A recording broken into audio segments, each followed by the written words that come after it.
Metro Council's Public Facilities, Arts, and Culture Committee. Today is July 5th, 2022. I am going over the roll. I see Councilmember Hager, Councilmember Nash, Councilmember Syracuse, Vice Chair Van Reese, and myself. That is a quorum. Going through, I do have a consent resolution or consent agenda. I will read those captions, and then y'all can let me know if any of those need to be pulled. RS 2022-16-17, Alan Bradford Welch approves a Project Diabetes grant from the Tennessee Department of Health and to the Nashville Farmers Market to create food and beverage environments and ensure healthy food and beverage options. RS 2022-16-25, Alan Bradford Welch approves a grant from the Tennessee State Library and Archives to the Nashville Public Library to target library materials to persons having difficulty using a library, provide special services to children and young people, and promote general education support services. BL 2022-1277, O'Connell, Allen, and Bradford approves a license agreement between the Board of Parks and Recreation and the Lamar Companies for the use of 180 Athens Drive. BL 2022-1329, Alan Bradford permits the Metropolitan Tourism and Conventions Commission to hold its public meetings at the offices of the National Convention and Visitors Court. I'm actually going to pull that one off consent. I'm going to take that off earlier. So again, that is RS 2022-16-17, 16-25, and BL 2022-1277. Do any of those need to come off consent? So moved. Second. It's cute though. Okay. So I'll have you move. I need somebody on the committee to do the second. Second. All right. All those in favor of the consent agenda say aye. Aye. Any against? All right. Let me take that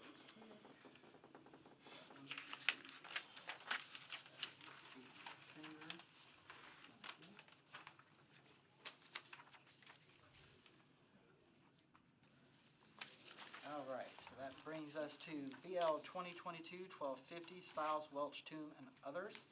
It amends the Metro Code to create the National Entertainment Commission. We have two substitutes, one by Councilmember Stiles, one by Councilmember Swope. So can I get someone from the committee to go ahead and move the first substitute? So moved. Second. All right, and discussion on Councilmember Stiles' substitute? Thank you, Chair. So this substitute adds a qualification of having 5 years of experience within your industry in order to be able to be on the commission, as well as adds additional recitals in regards to some history within the state that Councilmember Swope had originally put forth, and I agree was good information to share, and also making it clear that it would be as evenly split as possible between film and music, so that it didn't overwhelmingly become another music entity and neglect the film industry. And if I may, today you received several emails from individuals. Some of them were the exact same, some of them had personal statements within them as to why they supported this substitute versus Councilmember Swope's substitute. And as I said in our previous meeting, I have tremendous respect for Councilmember Swope, and I appreciate him putting forth what he has. But the stakeholders in this town have made it clear that they are supportive of this substitute, which has always been an entertainment commission, and has never been presented as a film commission, because the support, in order for this to be a public and private partnership as it should be, has always been for it to be an entertainment commission and not just solely a film commission. And that has not changed in any way. So as you make your decision right now, please take those things into consideration. Thank you, Chair. Councilmember Stiles, did I read that your substitute, or the way you have yours written, specifies labor representation? That is correct. There are two representatives. Councilmember Henderson, did you have your hand up as well? I guess mine was just a point of order, as this was deferred one meeting in Budget and Finance. So I appreciate that we have the opportunity to have some discussion if that's what the folks offering the amendments of the sponsor want. But I would suggest in the end, given that the reason for the deferral, as I understood it, was some additional collaboration to kind of arrive at maybe a unified substitute or to, I guess I just wanted to put that out there. And if you would like to make a motion for a deferral? And I just wanted to touch base with, it was indeed one meeting? Correct. 2 meetings, wasn't it? No, it's one meeting. Okay, I walked out. okay. One meeting deferral. Okay. Chair. Do I have a second? All right, all those in favor of a one-meeting deferral, say aye. Aye. Any against? All right, so Councilmember Hurt come in, so we are full.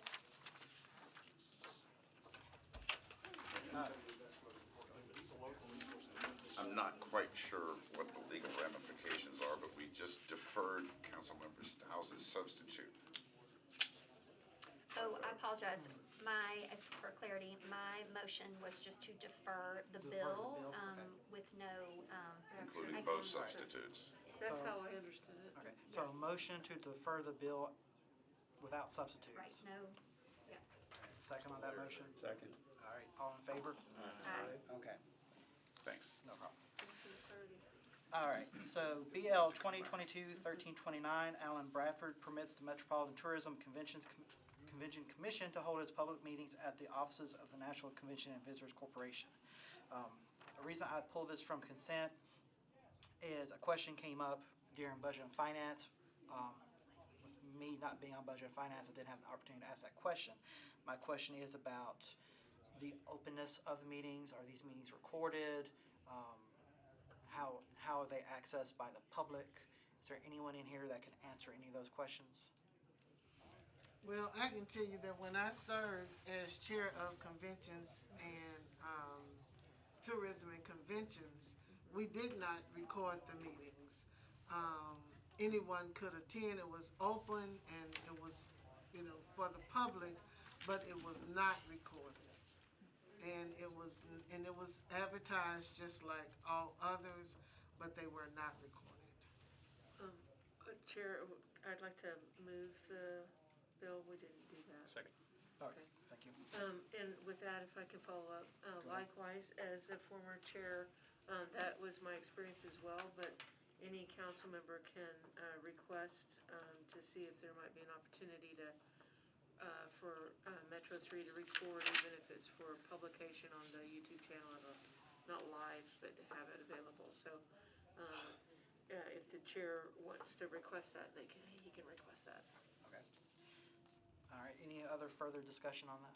Councilmember Henderson? I guess that was my question, is in meeting at this location, while we can ask Metro 3, we put a lot on MNN to ask them to kind of go around and record meetings, and rightly so for a transparency standpoint. How often does this commission meet? I'll just say, colleagues, right, like as much as our community talks about all the stuff that's happening downtown and what does that mean with the Convention and Visitor Bureau, I think there's a lot of public interest in this, and I would assert that any public board or commission should be recorded all the time, not just because somebody remembered to ask because potentially there was something contentious on the agenda that time. Agreed. So I'm a little bit, where I appreciate them willing to host, and I know it's probably just from a practical standpoint, but I would want to, before advancing this, have some assertions that it could indeed be recorded every single time and that commitment is made in approving this. I don't see how it wouldn't be. Sports Councilmember Young. Authority does it. So the Nashville Convention and Visitors Corporation is not part of the Metropolitan government. They're a private contractor that we contract with to do our promotion. And technically that's an open bid or RFQ process. And I just want to point out that how do we feel about having a Metro Board and Commission meeting at a contractor's offices? I'm great about it. And that's the point I want to raise. And I'll, be frank, I don't know where they meet now. When I read that was something that came to mind. I saw Hannah come in. Let's see if we can get some legal advice on this. So there's concerns about these meetings being open or recorded and accessible, like on MNN. And then Councilmember Young brought up the question of the Visitors Corporation is technically a vendor of Metro, so what's the legal ramifications of a Metro board being hosted by one of our vendors? So to answer the first question, I believe that this is a board that's subject to the Open Meetings Act. So they would still be subject to the Open Meetings Act regardless of where they're meeting. Meeting in a public, or in a private building does not, negate any Open Meetings Act requirements or anything like that. Now to kind of, not to get into too much of the weeds, but there are not requirements that, in the Open Meetings Act that like meetings be recorded, things like that. That's not an Open Meetings Act requirement, but anyway. The second part of the question were the legal ramifications of meeting at a contractor's, Right. As Councilmember Young stated, building. we contract with the Visitors Corporation for stuff, so now we're wanting to have a Metro board meet in their offices. I was gonna say, I'm not really aware of the law surrounding that. This was something that was reviewed by the legal department and signed off on, and I believe that it's part of the contract with the vendors, so, nothing jumps out at me as being of legal concern, but, I was gonna say, On a quick follow-up with the first question, even though the Public Records or the Open Meetings Act doesn't require, does that prevent us from, as a body, passing a resolution or a law requiring any Metro board or commission to be recorded?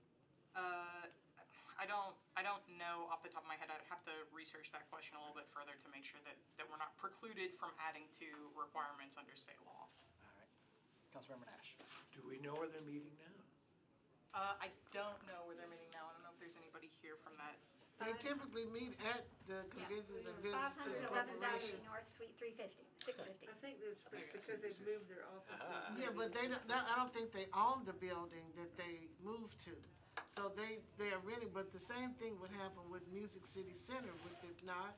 Because we have board members on there, so this would be something across the board that we would have to do when we do speak to those who may be vendors and have a relationship with us. They're kind of a quasi, I mean, they're not Metro, but there's that relationship. I'll go to Councilmember Henderson and then to you. When is the next meeting? And how often are they? September 8th. September 8th. According to Nashville. Okay, not till September 8th. I think just meet a couple I'm, times a year. I'm just gonna move a one meeting deferral with the intent to amend the ordinance to require that it be recorded. Second.